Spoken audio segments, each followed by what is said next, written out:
And today's topic is... Oh, the purpose of existence, the meaning of physical reality, and probably we'll get into what is a soul. I'm Michaela Stetler, and I am the president of the Seth Center. I'm David Selak. I'm the CEO. Yeah. So let's dive in. Big topic. What is the meaning and purpose of life? We'll be done here in 5 minutes, so this will be a really short but interesting podcast. So where do we start? What do you think? Well, yeah. You like how I handballed that over to you? Okay, here, I will sum it up. So here is... let's say the meaning of existence of physical life, because this is what we're born into, what most of us, this is all we know, right? So how Seth explains this is that this particular reality system, physical reality, planet Earth, all of that, is the purpose of it is learning, creativity, growth, and expansion. So what are we learning? Yeah. What are we doing, right? Well, and it's a training ground. Exactly. He says. These are simplified terms, but it's a real training ground because why do we need the training?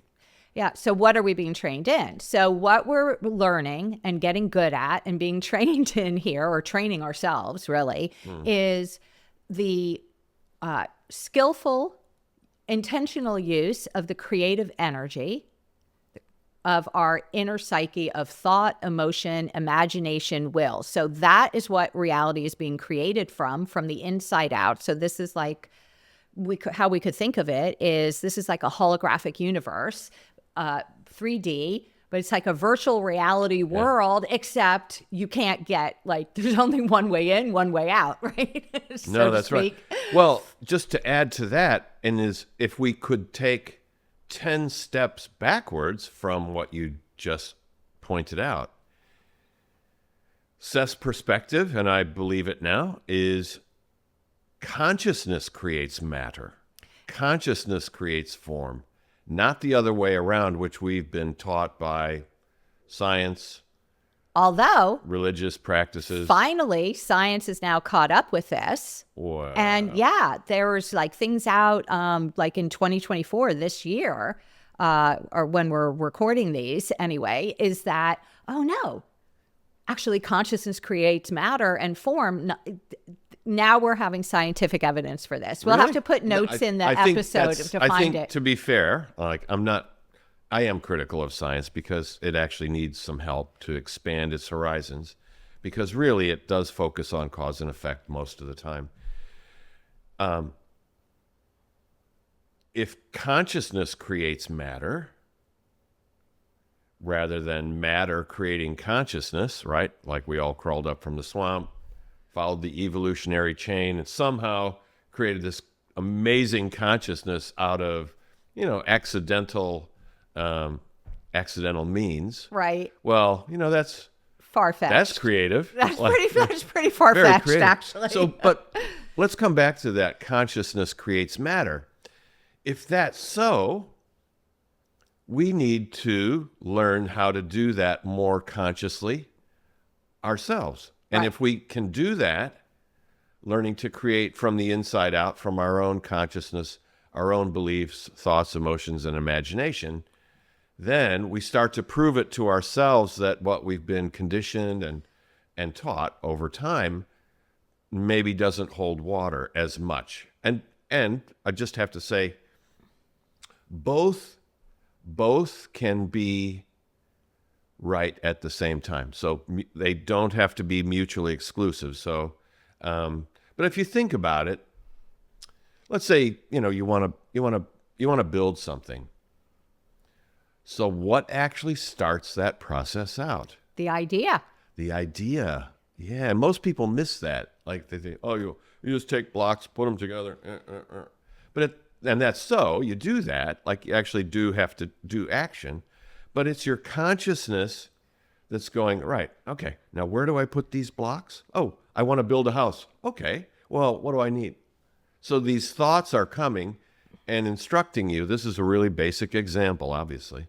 But it does start with the thoughts, and then the imagination comes through and the emotion of wanting to do it.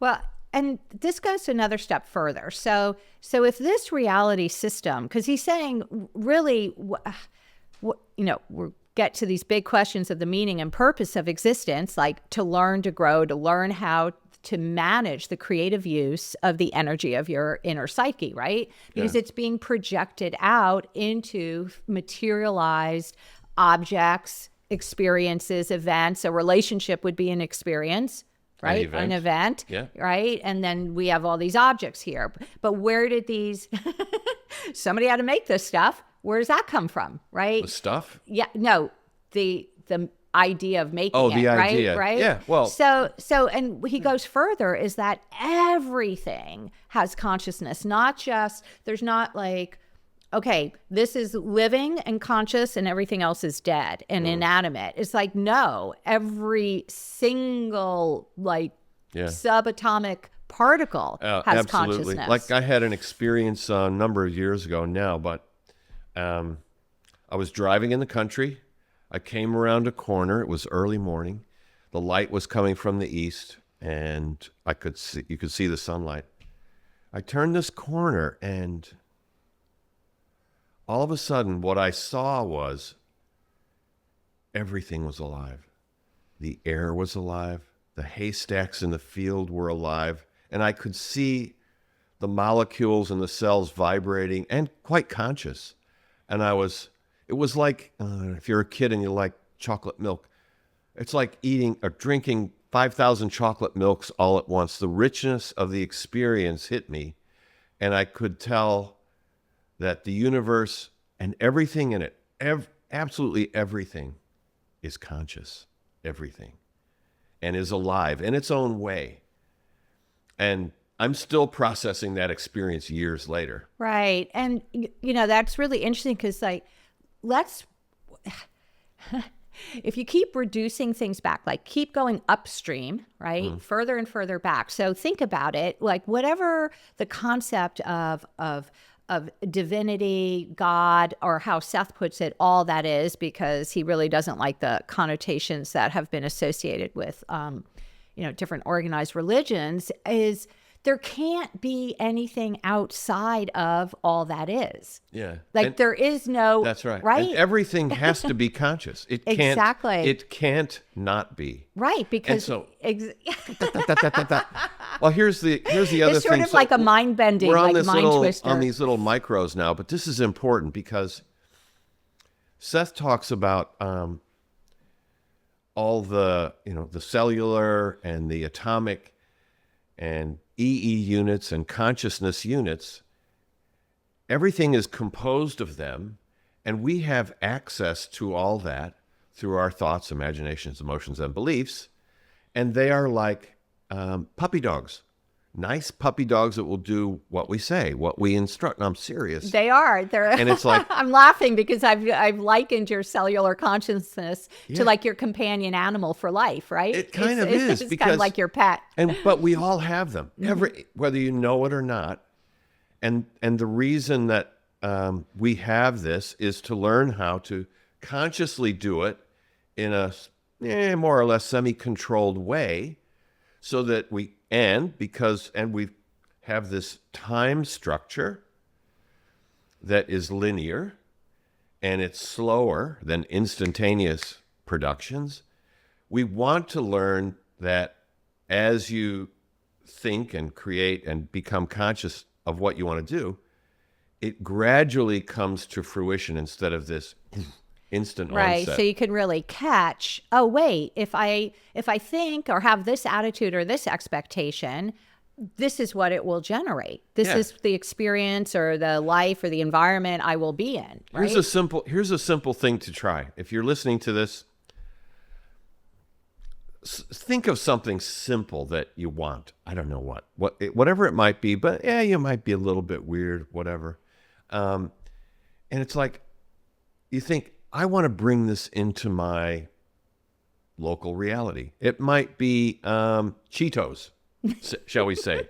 The amazingly good snack food, right? Oh my God. And you just go, you think about Cheetos. It's like, I really like Cheetos. I really, and just kind of stay with that a little bit, a minute a day for a few days and see what happens. I don't mean go to the store and buy Cheetos. Like just see if it or you start seeing a sign or an ad for Cheetos, Yeah, right? and see what that draws into your reality. Okay, but collect maybe something more productive than Cheetos you might want Like to a look boyfriend for. or a Not girlfriend. that big that Not involves other not people. that big. Okay. That involves, but some little thing. But I mean, everybody, if you think in your life, you'll all find examples of when you focused on something or concentrated on something with a really strong expectation that it would be possible and could happen, Yeah. that it shows up, or there's some theme in your life and then Give me you an start example. feeling Like it what? everywhere. We got to give examples Yeah, so I'm that trying to think of an people example at home right can, on that. can try this Putting out. me on the spot. Oh, the pressure. I know. The pressure of an example. Oh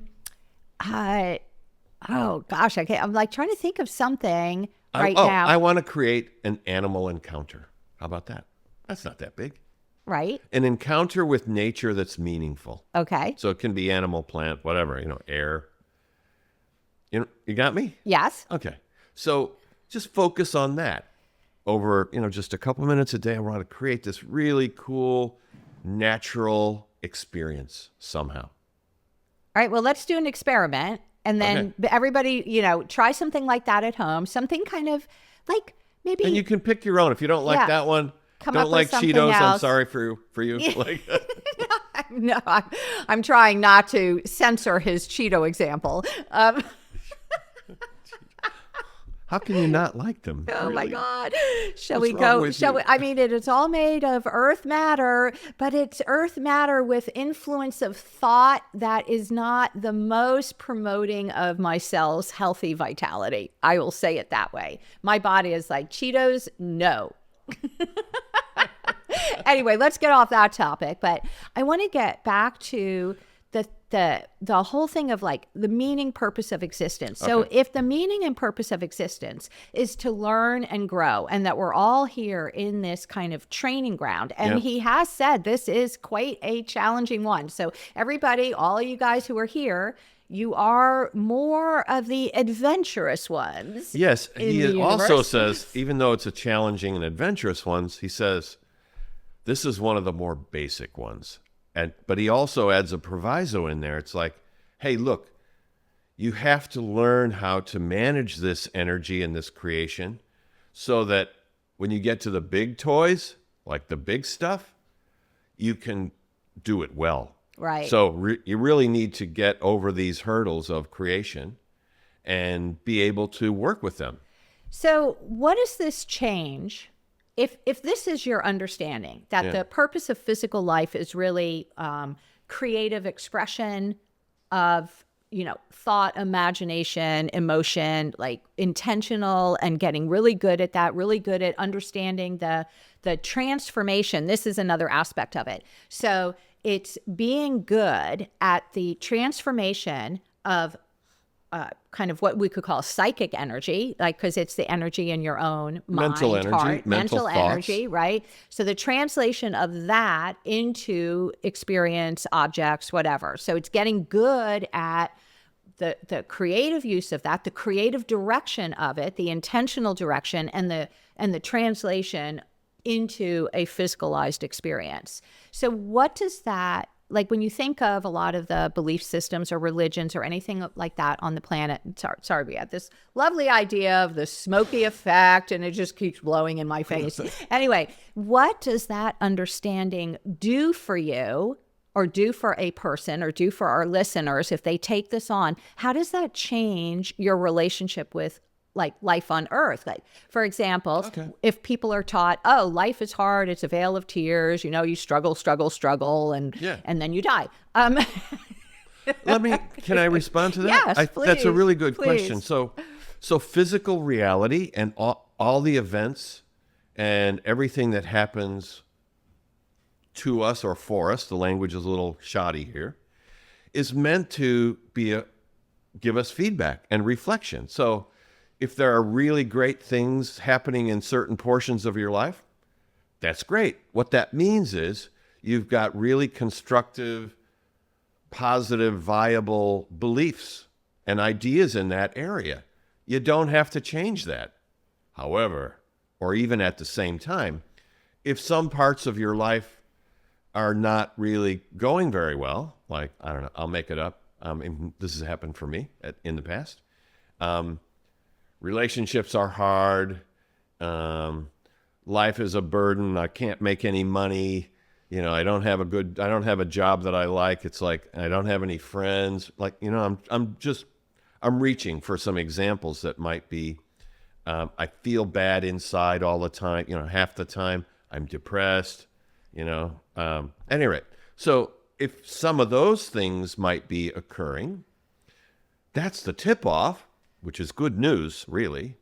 It means, I should reflect on my beliefs and ideas, my thoughts, and work to change those ideas, because our ideas, our beliefs, hardened thoughts, get reflected in our environment. So I Does that love make this. sense? It totally does. So let's, another way I can express this is like, if you have no way of like seeing what you're doing or how it is or how you look, like you, right? If you have no, like that word, like kind of proprioceptive, if you're not getting any kind of feedback or reflection, how will you know what you're creating? Yeah, you don't. Right? Or, so like if you go to like, yeah, or you see all these, I'll just make this up. It's like if you're a female, all the guys you've been dating are like, yuck, yuck, yuck. And you go, and you blame them, right?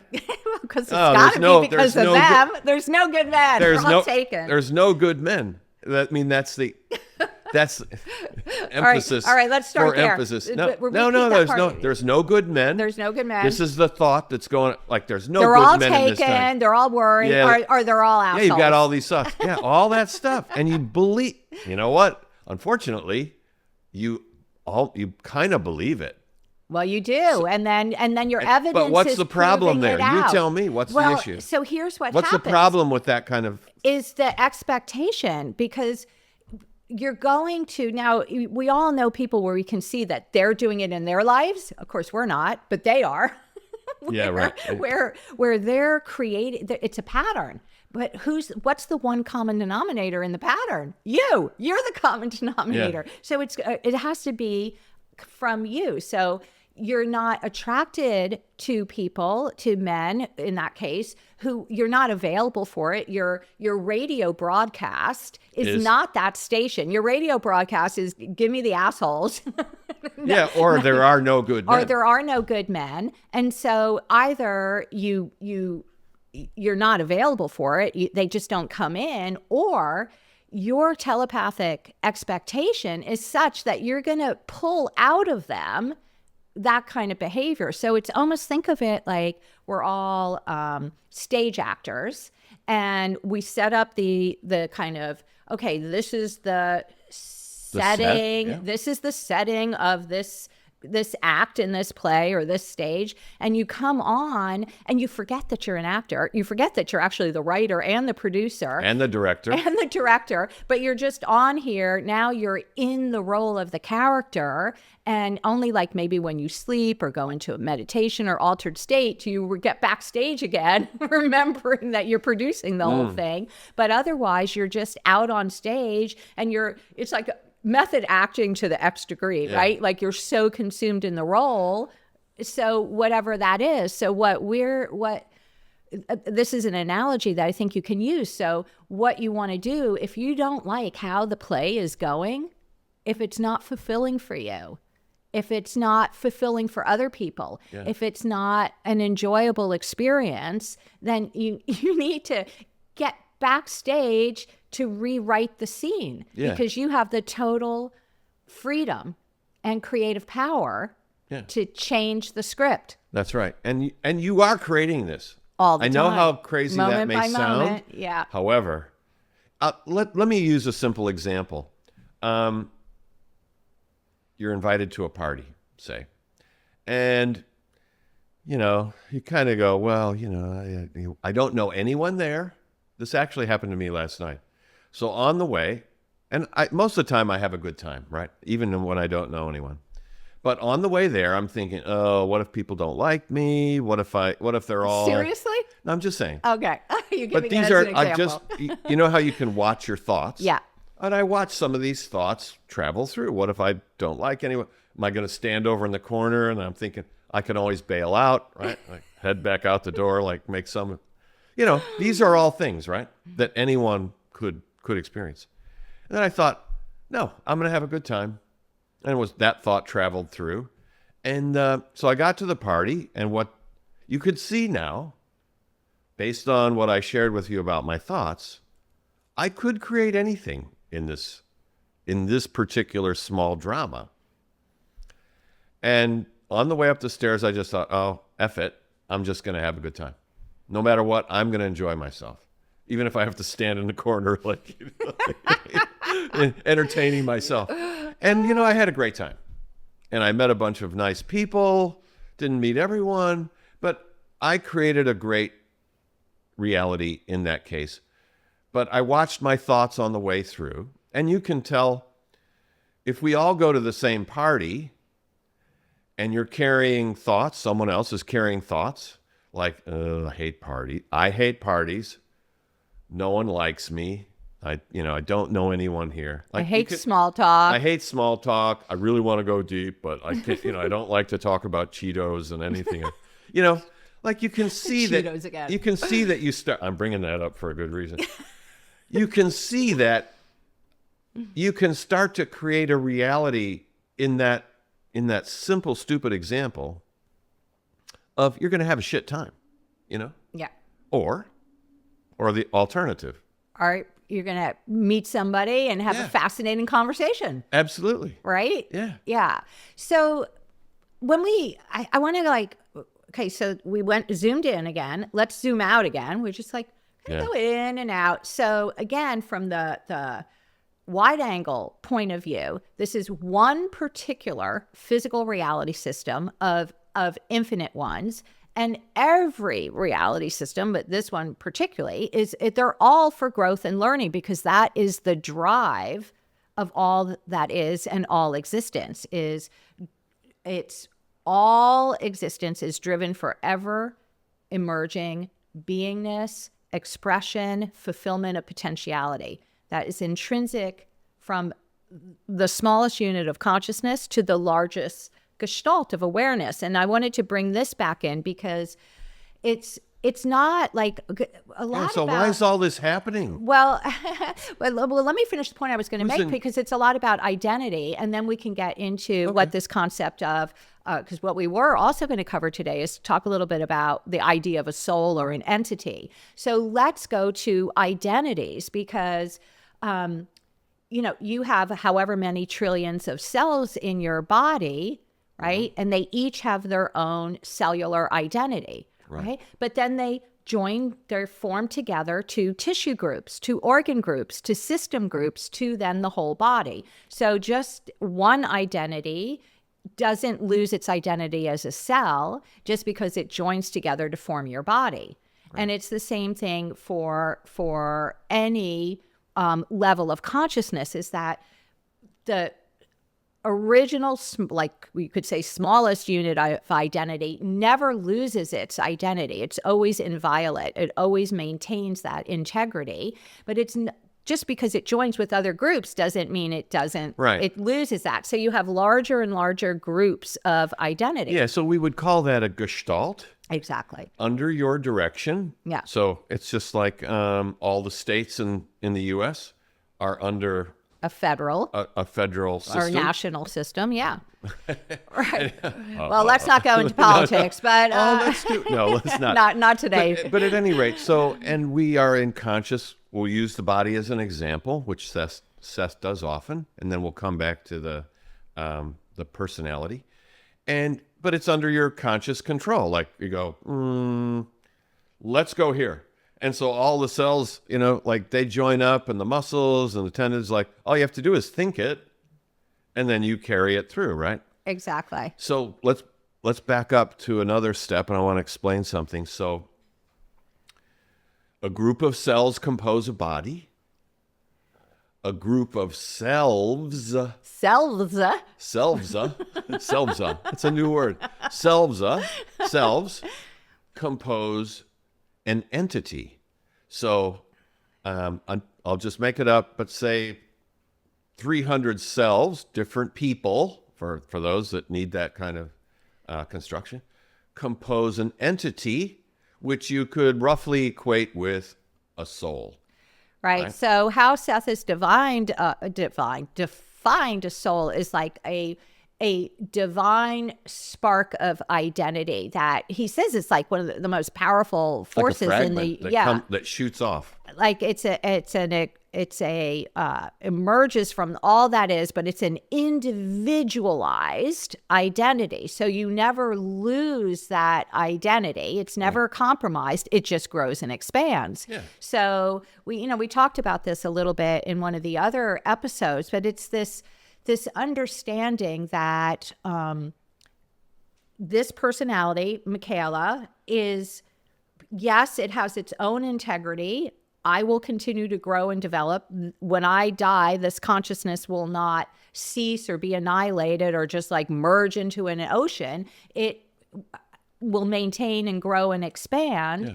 And at the same time, I'm part of a larger self. Yeah. Right? This is a Like facet. a state is part of the Union of the U.S. Right? I'm part of a larger self. I have all the resources of this larger identity or soul. Yeah. And in my practices of working with the Seth material, I actually have developed for myself, opening my own inner senses, and we'll talk about that in a moment. I think it's a good segue to have a direct experience, direct relationship awareness of this larger identity. And one of the things that Seth has really suggested, recommended that we do, because the way we formed, it was a whole nother conversation of how ego consciousness, self-aware human consciousness has developed on this planet, is it's created a lot of distortion and artificial separation where as this personality, I have this story, I was born here to these people and grew up here,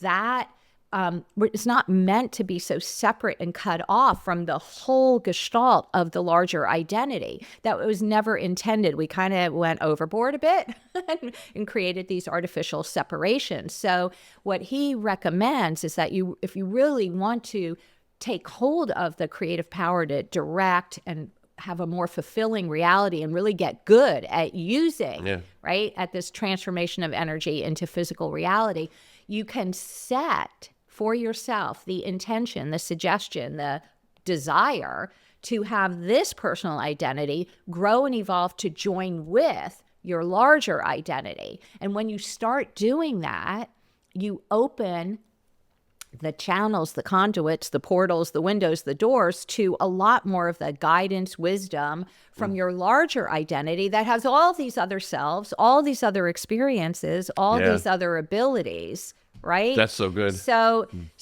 part of it's another way we can look at the meaning of or purpose of physical life, physical existence is like you send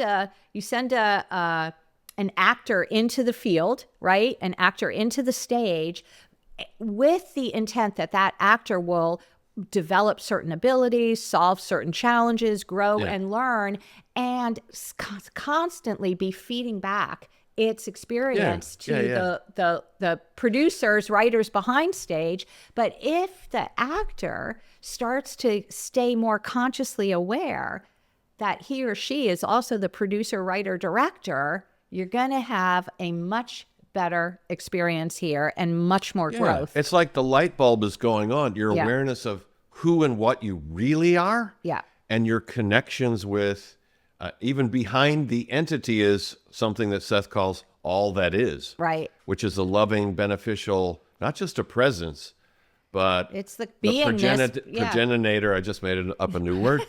Anyway, you get the idea.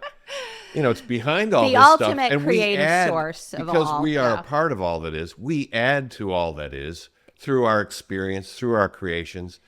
And there's something like, there's an experience called, what's called an experience of basic being. Right. So let me explain this because I think it could be of benefit to that will people help listening. All your fear, anxiety, if you tap into that experience of basic beingness. If you're having a hard time, if go to sleep at night and it's like, I'd really like to have an experience of basic being, who and what you really are behind all of this, behind all the amazing clothes and hair and makeup and all that kind of stuff.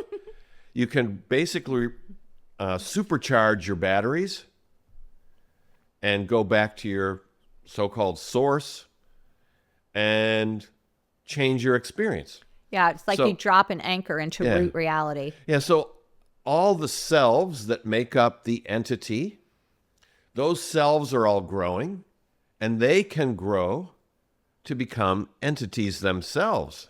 Indeed, indeed. Which is like another story, but so you're really you can be on an upward trajectory and pathway. And so there is a purpose for it. It's not meaningless. It's not bullshit. It's not an accident. It's not you're going to explode into a million little bits and pieces and never, be aware of yourself again. No, once an identity emerges, is formed, it is eternal. And so this again brings us back. I mean, there's such a big topic here. So have you done... have I done what? You ask a question? Go ahead. Yeah. Like I've got my answers, but I want to see what your experience is. Have you had any experiences of being in touch with your entity or all that is? Yeah, I was just an experience of basic being. Yes. Can you give us? I was just saying. Example? So these experiences. Let me first set a little framework for it, right? Okay. So we all have physical senses, right? Sight, whatever, we have the capacity for it. Hearing, sight, sound, taste, touch, right? How we're perceiving objects, the physical reality, senses, right?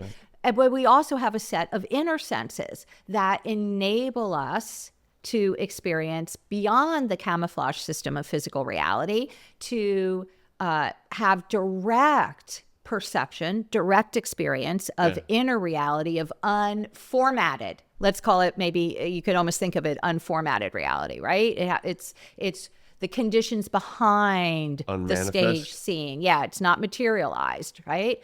And since so many reality systems are non-physical, the inner senses operate no matter what any reality system you're in. They give you behind the scenes. So, and Seth goes into quite a bit of detail about these inner senses, and they're innate in everyone.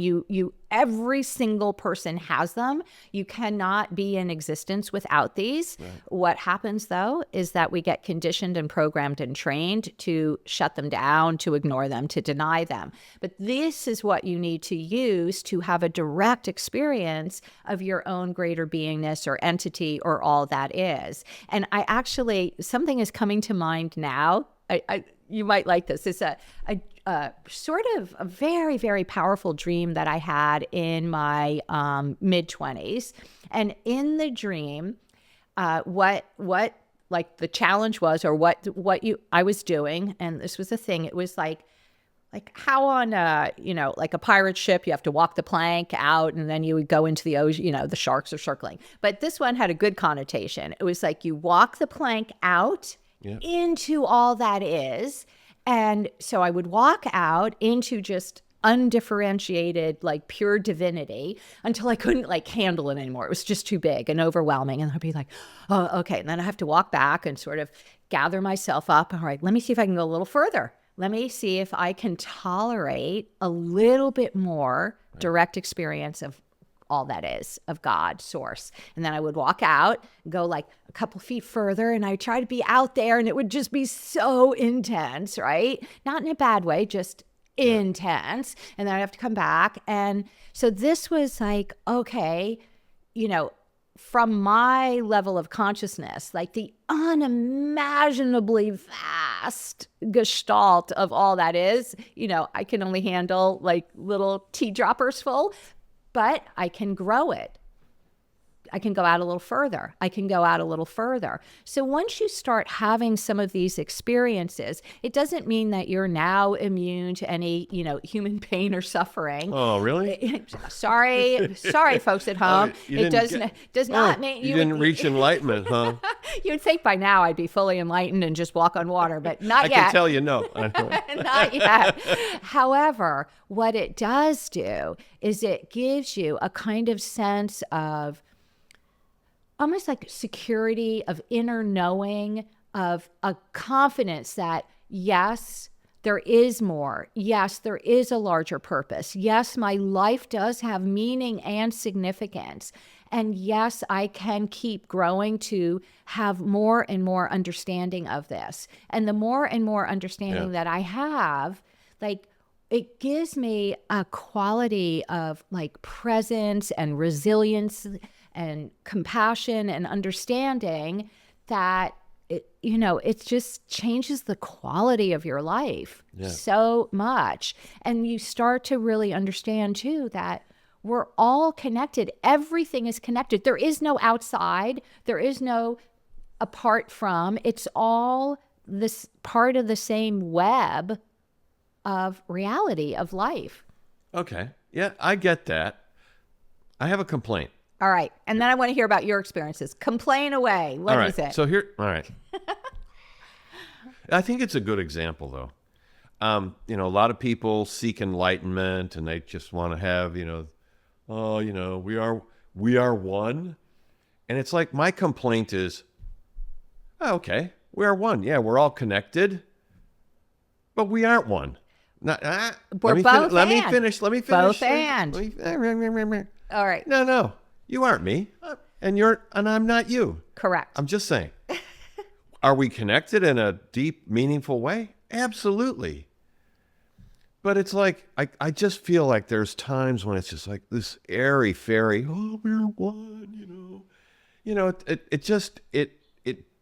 bugs the shit out of me, honestly, because I think people have this idea, and I had it. I've owned it before. It's like, I want to reach this eternal bliss of nirvana. You would be so bored. You would be bored out of your gourd if that is how it was really. Well, that's what I reckon. Where's the rest of the growth and learning? Sorry, and I'm, any Buddhists out there or monk people? Monk people. Monk people. No, it's like they're walking around in bliss all the time. I'm thinking, A, you're either a nut, you've lost the plot, and it's fake. Or you're repressing. How boring is it? Like, oh, you stepped on my toes. Thank you. That's so good. Right. Really? But this is good. I'm complaining because do you understand where I'm trying to go with this? I totally get it. Because I don't.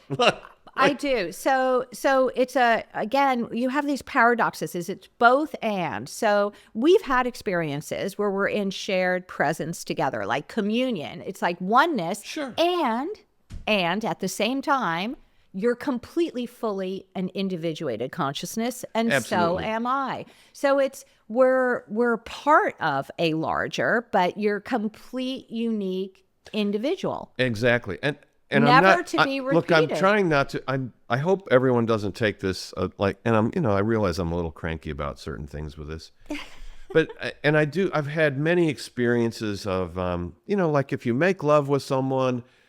And you have the experience of your consciousness merges, right? Mm-hmm. And it's like anyone who's had that experience goes, holy guacamole. Yeah. Give me more Cheetos. If that's what causes, I want it. And you start to realize that consciousness can merge. So Are we all one? Yeah.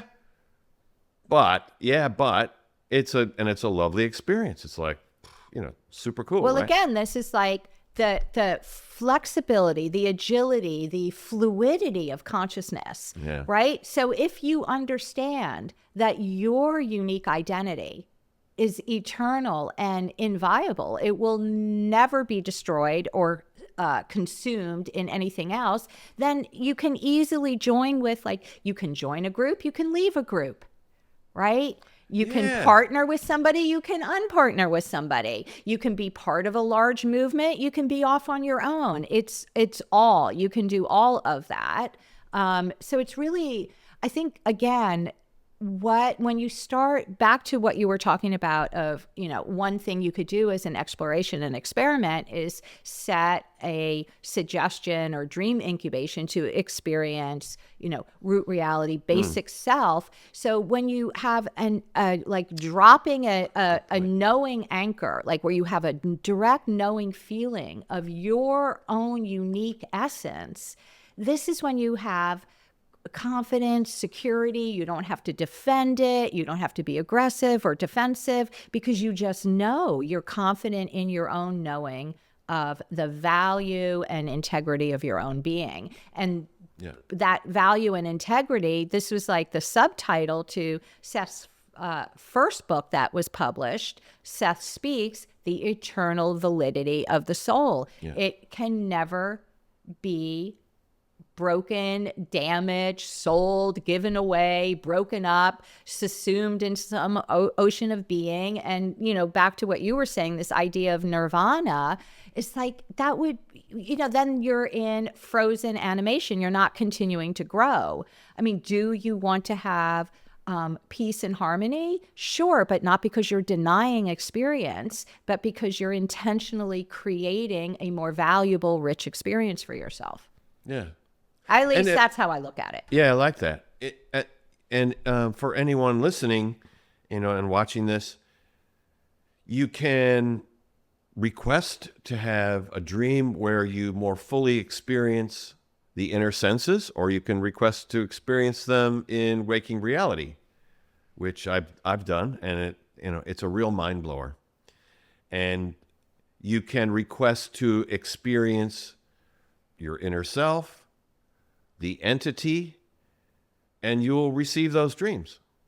And the experience is very personal, highly effective, emotive, shall we say, and like you'll change your perspective forever on who and what you really are.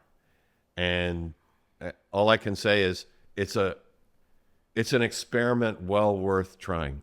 Absolutely. And, I think as we're maybe kind of getting to the end of this episode, there's one thing that occurred to me that we haven't really talked about with the purpose and meaning of physical life and the nature of the soul, the entity, is that human physical life is not a lesser state. You're not here on punishment. You haven't been demoted. And it's not something that you need to rise above. And that if you really want spiritual growth, having a body and being human and having emotions is you have to evolve out of that. That's lower. And we're in some kind of like imposed hierarchy on the nature of reality. It's like, no. It is a valuable state in and of itself. It's an incredible learning experience. You can't do what we do here if you don't have this kind of system. I have a question for you. And it's not bad or wrong or lowly to be in a body. This is so. How can you tell if you're heading in the right direction? And can I ask you to comment on value fulfillment, which we have not I could touched on talk very about, heavily? Well, because don't you see the signs? Like enlightenment this way. Oh, no. I missed that exit. I kept going in the wrong direction. Turn left for Jesus. No. Honk if you're for. I would say I'll just speak for myself, right? Yeah. How do I know? How I know is that I feel like I have deeper, richer, more authentic relationships with people. I feel more accepting, loving of myself. I don't have as much like judgment or insecurities or worries. I give myself more permission to really be and express who I am. And then I feel like the things that I'm interested in or that I want to create or the quality of life I want to create, I'm actually able to do it. And I'm in the process of doing it. So obviously for me, I must be doing something right because since you and I started really connecting and then you brought me into the company, like my life has dramatically changed. Like I have a whole new kind of incarnation and the quality of people in my life. I mean, it was already pretty good, but I love the people in my life. I love the quality. I love what I'm doing. So that's how I know I'm kind of on the right track. Oh, great. And, Seth talks about value fulfillment. Can you comment on that? Yeah, absolutely. So Seth actually describes value fulfillment as one of the intrinsic basic laws of the universe, of all reality systems, right? Not just ours or adjacent ones, What but does it everything. mean to you? What it means is that it's this intrinsic force or drive to fulfill value. Well, what value? The intrinsic value of essence, of identity, of potentiality. So if it is true, which you and I know it is, that we actually are unlimited beings, then we have unlimited potential. So that wants to be fulfilled. It's like you can see this very simply. Any life form on the planet wants to fulfill itself. And what are the indicators? I'm being such a You're leading little shit here. But what's an indicator? Professor Seth. Seth Professor. Do you have a PhD Professor in Seth? David? Actually, no, I thought of this. Can I get a PhD in Seth? No, you get an SA. If you read all the books, all 32, you get an SHD. Doctor of Seth. Right? And, I'll pin that, we'll pin that medal and give you the certificate and all that kind of stuff. We'll have a ceremony. You get to wear funny clothes if you want. Throw your hat in the air. And then we'll watch you levitate off. And it's like, but if you do that, it might take you 3 or 4 years. But it's a good. All right. So how? Back to value fulfillment. Yeah, where the hell are we? No, I know where I am. So how does I'm leading? Leading question for the audience. How does value fulfillment feel? Again, I'm going to speak for myself. I'm not going to make a general statement for everybody else because I don't want to assume you will have the same experience as me. You might want to, but I'm not going to assume you will have it. So how it feels is, for me, it's like a sense of joy, accomplishment, excitement, richness, fulfillment, juiciness, like just engaged and sort of like it has that feeling like when you're growing and you're growing and you feel it happening, it's just so deep and rich and rewarding. And I also kind of feel like when I become aware of it, I'm sort of like proud of myself. There's a sense of accomplishment, right? Of achievement, not from an external goal of like, oh, I did that. Because a lot of times, like I've ticked off lots of external achievements, but they don't necessarily give you that inner fulfillment. Like how many people do we know super high achieving and they're plagued with a feeling of emptiness? Like, is this all there is? I went for it. I got it. Yeah. Wait, why doesn't it feel the way I thought it was? So with value fulfillment, it feels the way you wanted it to feel. It feels full and rich and deep and meaningful and exciting and joyful. And you feel, at least I do, I feel that sense of like accomplishment, like I'm really doing it. Yeah. I'm doing it. How does it feel for you? Does it feel the same, or how would you describe it? I like how you described it. Mine's similar. I would pick different words. It feels right inside. A rightness. And it feels like warm and almost loving. Mm-hmm. Like, oh, you're doing good. Like, you're really doing good. You got to pat yourself on the back. Good job, Davo. It's like, oh, yeah, heading in the right direction. It's like, well, that was cool. Look what you created, People are having fun, or I'm having a great time, and it's enjoyable. There's a real sense of, for me, pleasure, and it's not just always about achieving some goal, like making X million dollars this year, or selling 5 houses, or ticking off. I went to 8 countries. It's not like that. Yeah. It can be as easy as having a great event with friends. Yeah. Like having a great dinner party or a lunch or something, or having a coffee with someone, and it's like a great conversation. It's like you get this feeling inside, and the meeting or event was good for you, and you can tell it was good for the other person, and really positive, and you walk away going, oh yeah. Yeah. And you get It's that feeling fulfilling, inside. that warm. It's fulfilling. Yeah. It's like it's kind of moving something, whatever, forward, right? Right. It's nourishing. So for all of you out there, is when think of a time when you really were developing and expressing innate abilities and it was giving you a feeling of pleasure, joy, accomplishment, fulfillment. And these abilities could be things like being able to form a good relationship. It's not necessarily some kind of, achievement in the world. It could be, something as simple as that, or because these are abilities too. So it's the fulfillment of innate ability, the expression of that, and the pleasure it gives you, and the nourishment. It feeds us. Yeah. It's so Seth said, I'm pretty sure it was Seth.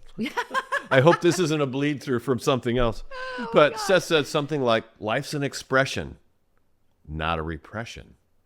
Yeah. Which, when looking at that, I don't think I ever heard him say it in those words, but if I just made that up, maybe I'm quoting myself. Like, that would be good. We're going to have a life new is a t-shirt. Cheeto. I know. But it is. It's like, and when we start to really fully express ourselves, like you were talking about you doing that earlier, it feels good. It's not like you're bragging or anything else. It's like you're just fully expressing what's inside. And it doesn't mean talking or singing necessarily. It could be artistic. It could be mechanical. You could be building stuff, fixing a car, or being able to connect with pulling a pet someone's or animals, appendix out. Like who knows what? Anything. Yeah. Yeah. Where you really are feeling good about the expression of whatever it is you've got inside of you to express. So I just had a thought of how we could wrap this up, because some things from the Seth material popping into my head is that, okay, so the meaning of physical life, purpose of existence, grow, learn, evolve, get really good at handling the creative energy of thought, emotion, imagination, belief, all of that, and turning it into physicalized experience. Also, this value fulfillment, that is the purpose, is to fulfill the potentiality, the value of your unique identity, which keeps growing, growing, growing, growing, and that everything has purpose and meaning, and it all feeds back to our inner selves, our entity, and to all that is. So the more, because we're not separate or apart from our entity or from all that is, we are expressions. So as we grow, everything else grows. So everything keeps everything growing. That's the all is one part. We are one Cheeto. Oh my God. All right. All right. I think Thank that's you. enough for this episode. Thank you, everybody. Amen. Amen, brother. Cheers. We're going to call this the Cheeto episode. Oh, giant Cheeto. Cheeto in the sky. Rain your cheese on your me. Fake cheese dust on my Bring the head. cheese. The Grand Fromage. Of course, he loves cheese. I blame Jenny. Thank you.